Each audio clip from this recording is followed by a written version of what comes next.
everybody. Okay. Like, I'd like to start off by thanking everybody for coming to these meetups and Provar for providing the continuous learning opportunities and making testing Salesforce a breeze for nearly a decade. We'd love to get back to our community by providing resources like this meetup group and the University of Provar, where you can find free classes available on demand on a growing list of topics. Definitely check that out. And then stay tuned afterwards. Send us some questions if you have any. And I know we've already got a raffle prize winner. Today, we're having a second take with Robin since we had some technical difficulties. So we're going to talk today about some innovation. Where to start when building your own innovations, how to leverage existing solutions, things like that. Robin is the AVP for innovation at Provar and also the leader of and creator of TestZeus, an open source Salesforce automation framework. In prior leadership roles, Robin has spent his time working with, Athena Health, Ace Turtle Services, Happiest Minds, Accenture. I think I caught them all. Robin believes in giving back to the testing community too, and has held esteemed positions as a key organizer and committee member for Selenium Conference, as well as being an active member of multiple Salesforce user groups. Robin, you have degrees in technology and completed an executive MBA from the India Institute of Management, Calcutta, right? Yeah. Okay, I think I got that right. Yeah. Welcome to Provar. I know you're in week 2 of joining us, so it's very, very excited to have you on our side as one of us now. Sure. So I got a bunch of questions submitted to us, and I would love to go over some of them with you and see if we can get a good recording out to those that couldn't make it with us. Sure. Okay. Okay. All right. The first one is probably my favorite question just because I follow Kelsey Hightower on Twitter. I absolutely love following him. He's the principal engineer at Google Cloud. And one of my favorite quotes, he says, "Innovation is the act of doing something new, something never been seen before." It's not what most organizations are struggling with, and most organizations have trouble getting anything done. As an innovative creator yourself, what can teams do to better their execution? Okay. That's sort of a tough question, but it has a simple answer. So, the answer lies in planning, right? Um, so, what you asked was interestingly divided into two parts, right? So, one, how do we get things done? And then, in addition to that, how do we actually innovate and invent new stuff, right? So that is one of the key problems with which huge successful organizations have struggled with. So we've had the Kodaks and the Nokias of the world, right, which were doing great, delivering features, getting stuff done, but not inventing or reinventing the wheel, right? But how to actually attack that is to plan for it. So people can follow the 70-20-10 rule or 70-30 to keep it simple. 70% focus on the product delivery, and then the remaining 30% effort, capacity, idea, and resources towards innovation. But interestingly, it all lies with planning and prioritization. While feature delivery is important and people do have issues getting stuff delivered, we need to push it a little bit, plan a little better, have the right people for the right job, and then focus on innovation. I like that. So organization and planning is your key to success. Yeah. I So love. far. Well, tell us about TestZeus. What inspired you to create an open source framework? Okay. So once upon a time, I used to think that I'm good at Selenium, right? But then I met Salesforce 2.5 years back or so. We automated a bunch of test cases, and interestingly, it was winter 20 or 21 release. Whatever we automated, all those test cases broke, right? Because interestingly, Mm-hmm. Salesforce pushes out releases thrice a year, and then they have minor patch updates here and there as well. I didn't know that, interestingly, and whatever we had built it didn't run. Then I started going deeper into the platforms, realized that Salesforce has these APIs which we can use, consume, and have a smarter framework, a little bit smarter than just vanilla Selenium implementation. Okay. So that inspired me to conceptualize the whole idea, implement it, see how it works, and then if if it helps us, why won't it help the remaining community? And that's how that whole thing got implemented. And I thought nothing could be better than open sourcing the code. So that's when I open sourced the code and named it test tools. I like that. What was the hardest part? Was it the breaking all the time that really drove you Yeah, to try to precisely. tackle that problem? Correct.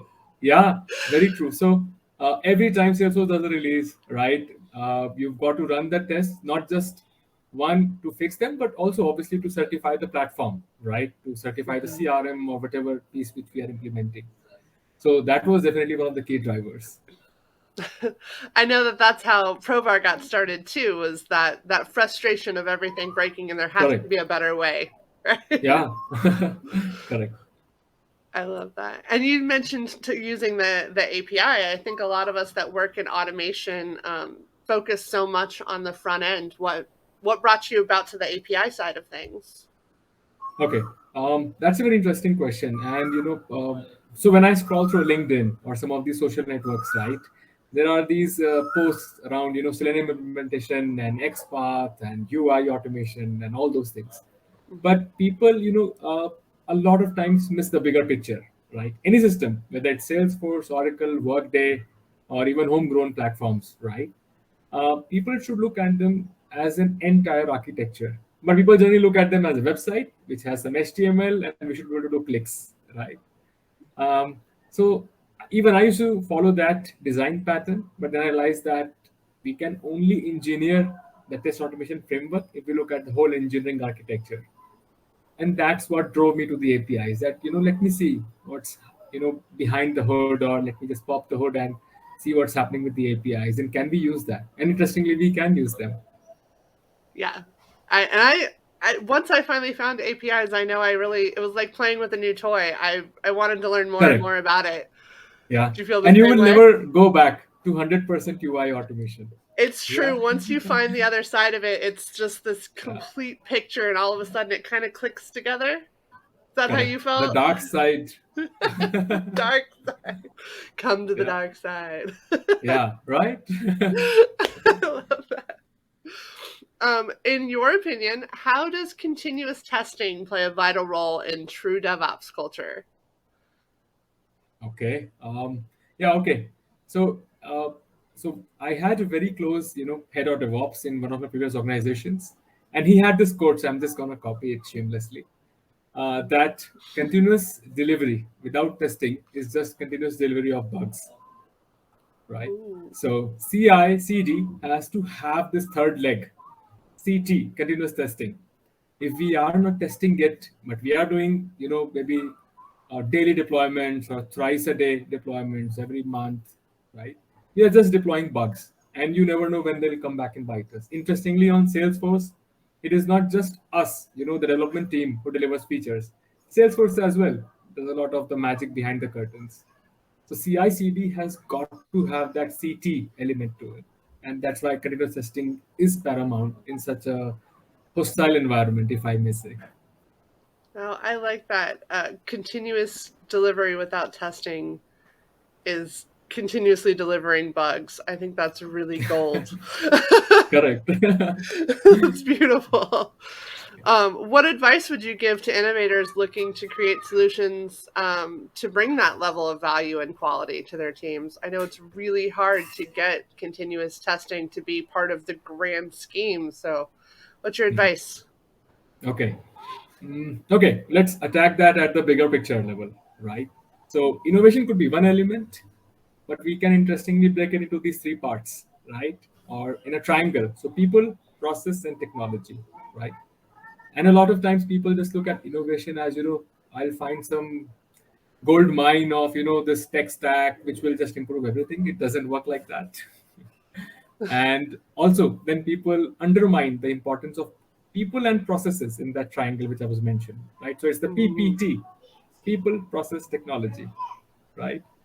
And innovation, can happen overnight. It could be one golden sparkle of a thought, but if we have to actually, distill the whole process, we should look at the bigger picture, look at the patterns that we've been following. Innovation can only happen when we break some of those patterns, right? If we keep on focusing on the future, we'll have great feature, but not innovative features.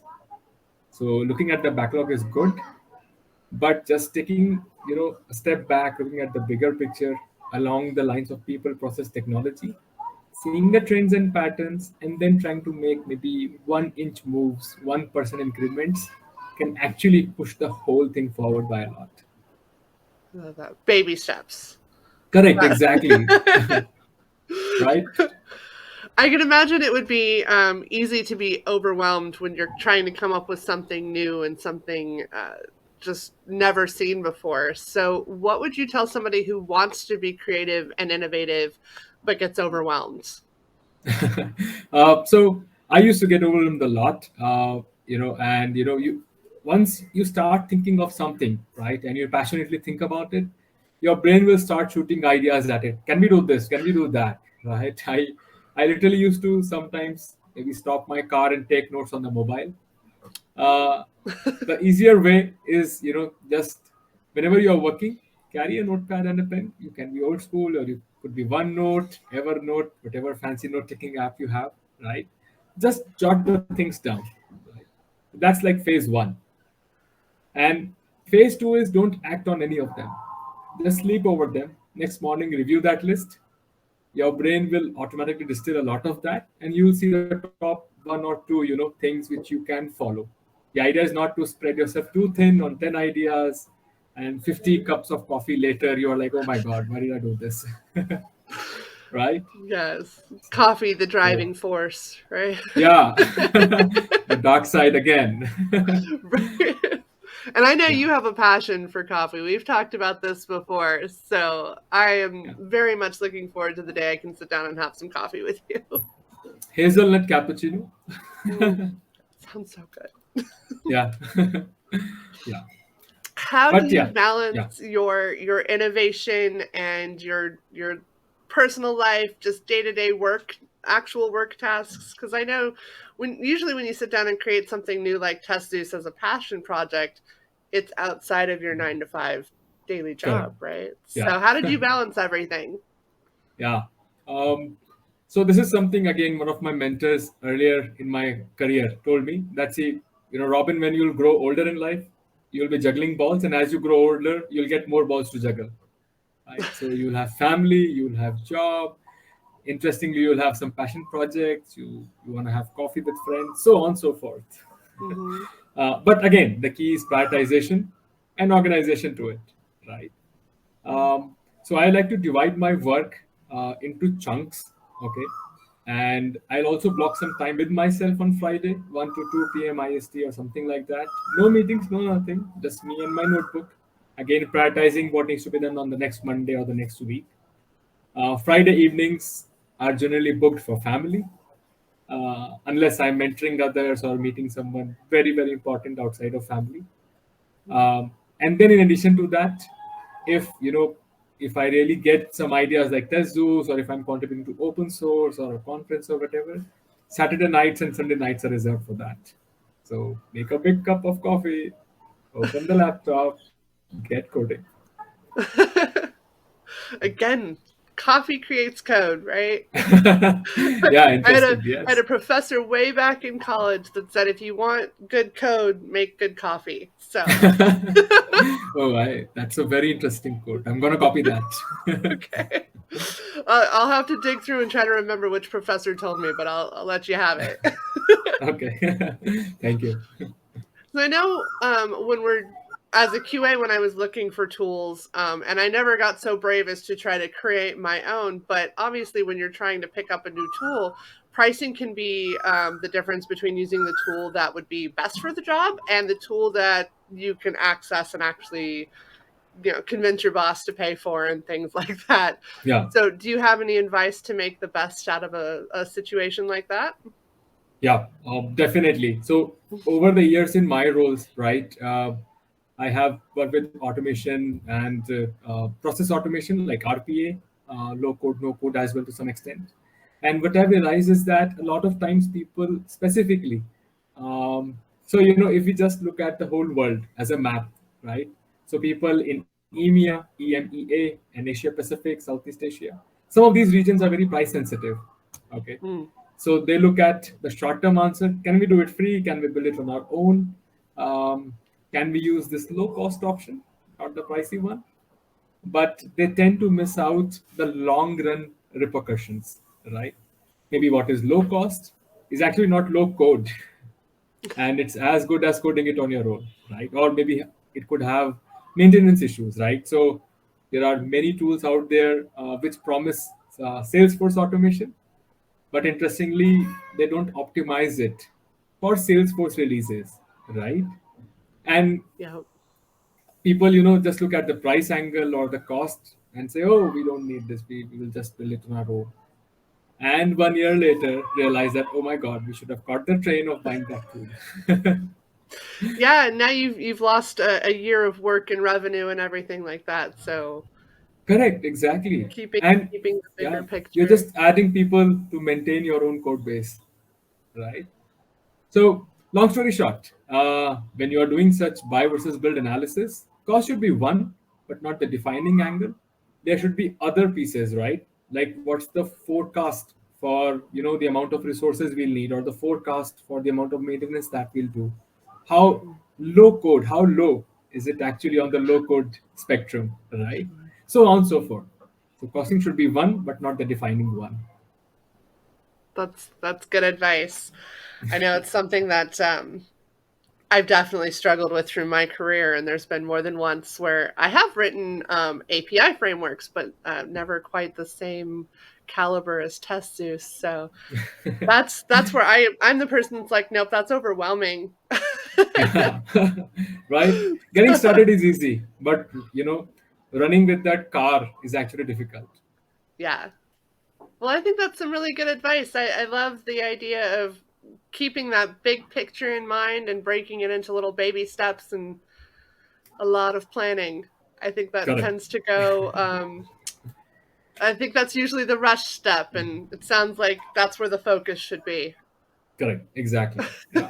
Measure once and cut twice, something like that. Or measure twice but Measure cut twice, once. cut once. Yeah. That's the one. Yeah. Yeah.